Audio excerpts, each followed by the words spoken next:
Hi hello नमस्कार। तर स्वागत आहे तुमचं माझ्या मीना ब्लॉग या चॅनलवरती। तर आज आपण आखाड तळत आहोत, म्हणजे आखाड बनवत आहोत। आखाड महिन्यात आखाड तळतात, नाहीतर आखाड नाही तळला तर म्हणता पोट दुखतं। असं माझी मैत्रीण 7-8 दिवस झाले तेव्हा माझं पोट दुखत होतं, तर तेव्हा ती मला बोलली की तुम्ही आखाड तळला नसेल म्हणून तुमचं पोट दुखतंय। आता मी गुळाच्या चाणक्या करायचे आहे, तर पाणी ठेवलंय उकळत आणि गुळ फोडून घेतलाय आणि तो पाण्यात उकळून घ्यायचा आणि पाणी गाळून घ्यायचं चाणक्यांना।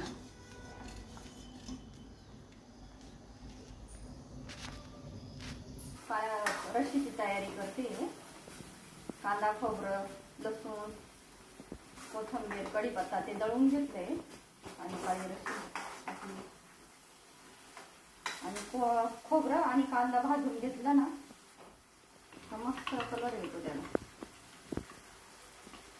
म्हणजे तेलात टाकून भाजण्यापेक्षा असा जर डाळीवर भाजला ना तर वेगळीच चव लागते जरा।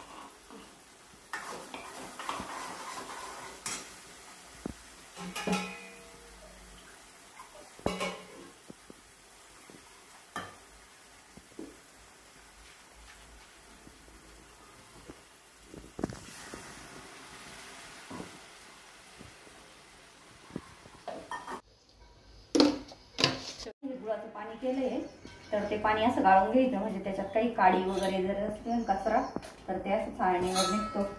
आता हे थोडं थंड होऊन येते, मग त्याच्यात पीठ करायला लागलं का आईची आठवण येते।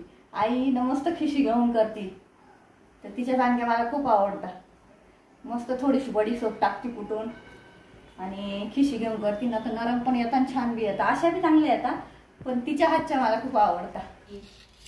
भजे करायला आहे ना, लसूण मिरच्या कोथिंबीर आणि थोडेसे जिरे घ्यायचे, हे दळून भज्यांना टाकायचं, खूप छान लागतं भजी। आणि थोडासा कांदा टाकायचा, तो पण आडवा कापून टाकायचा।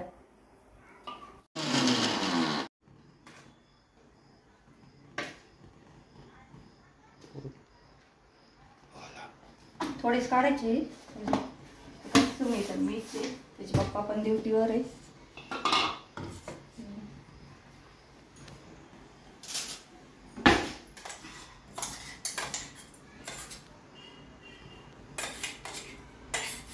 ते कोथिंबीरमुळे जास्त हिरवं हिरवं दिसतंय, असं वाटतं खूप मिरच्या टाकल्या का काय, पण मला नाही, 4-5च मिरच्या टाकल्या आहे। याच्यात चवीपुरतं थोडंसं मीठ टाकायचं।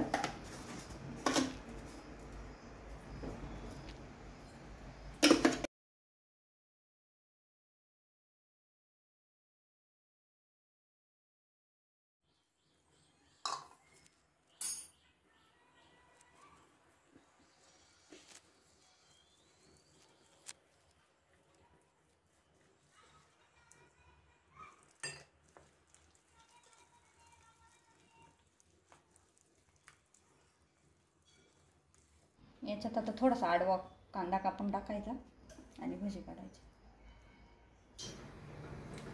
इथं आता मी गुळाच्या चाणक्या करायच्या आहेत, पीठ भिजवलंय। इकडे हे 2-3 केले आहे। गुळाचा कलर आहे ना काळा आहे जरा, त्यामुळं थोडंसं काळपट वाटतंय।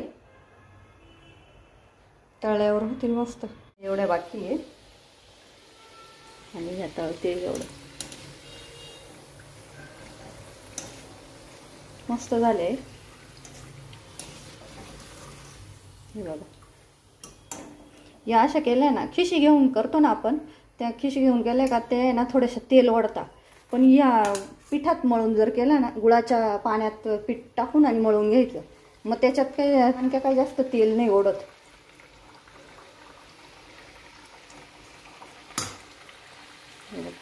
झाले इथं आता माझ्या चाणक्या तळून, हे बघा अशा झाले मस्त झाले। 2-3च तळले कुरडया बी, काही जास्त कुरडया खाली। हे बघा किती पांढरा शुभ्र आहे। भजे काढून घेते, तर भजे बिना कांद्याचेच काढते आता।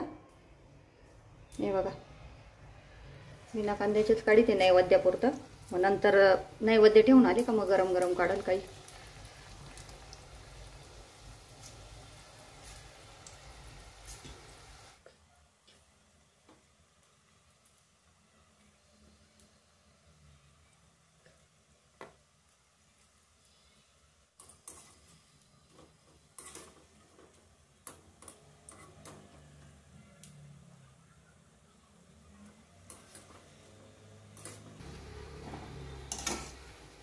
हे नैवेद्यापुरतं काढते आणि नंतर काढेल मग जेवण करायच्या वेळेस गरम गरम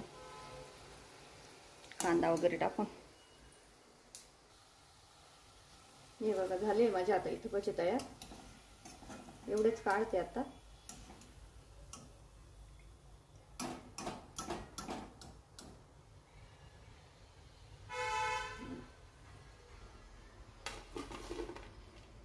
नैवेद्याची भाजी बनवते. तर नैवेद्याच्या भाजीला हे बघा फक्त मिरच्या आणि लसूण टाकायचा.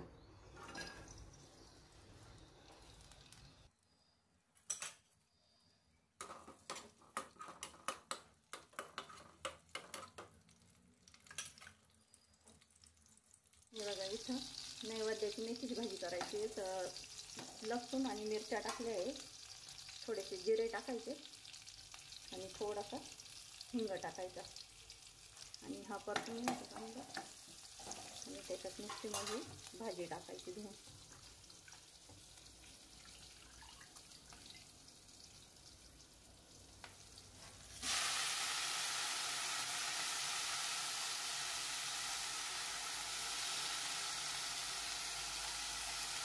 आणि ते अशी परतून घ्यायची. चवीपुरतं मीठ टाकायचं फक्त.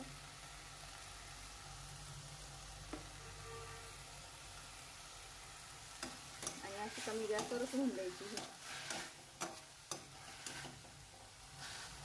इथं तयार झाली आता नैवेद्याची भाजी पण झालाय. आता इथं माझा स्वयंपाक मी नैवेद्य भरते.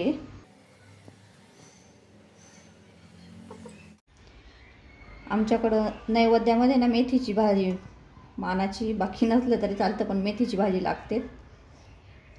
तर मेथीची भाजी, सफेद भात, काळी रस्सी आहे. इथं आता स्वयंपाक झालेला आहे माझा आणि देवांना नैवेद्य दाखवते मी. तुळशीला पण नैवेद्य दाखवून घेतला आहे आणि आता जायचं आहे देवीला नैवेद्य दाखवायला मंदिरात. नैवेद्य, नारळ आणि पाण्याची बॉटल ते सगळं पिशवीत भरून घेतलं. म्हटलं तांब्या नेला तर पाणी सगळं डसमळत जाईल, गाडीवर जायचं होतं तर त्यामुळं मग पिशवीतच घेतले सगळं भरून मी.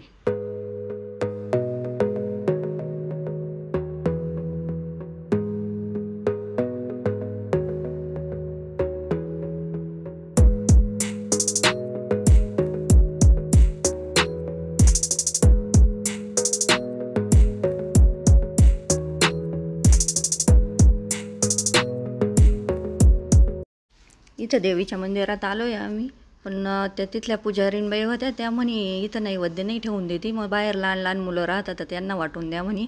मग त्यांनी माझी ओटी बी भरली नारळानं तिथं आणि दुसऱ्या दिवशी फोडून खा म्हणे तुम्ही नारळ, पण मग नैवेद्य वगैरे काही ठेवू नका. कारण की ते नैवेद्य बी ते काय करणार आहे, तिथं गाय वगैरे नव्हती गायला द्यायला. मग त्या म्हणे इथं लहान लहान मुलं राहताना तर त्यांना वाटून द्या म्हणे तिथं, दुसरं इकडं तिकडं फेकण्यापेक्षा म्हणे मग मुलांना वाटून द्या, मुलं खातील, गरीब मुलं राहतात इथं. हे एकदम जागृत देवस्थान आहे आमच्या इथलं देवीचं.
आलो घरी आता आम्ही.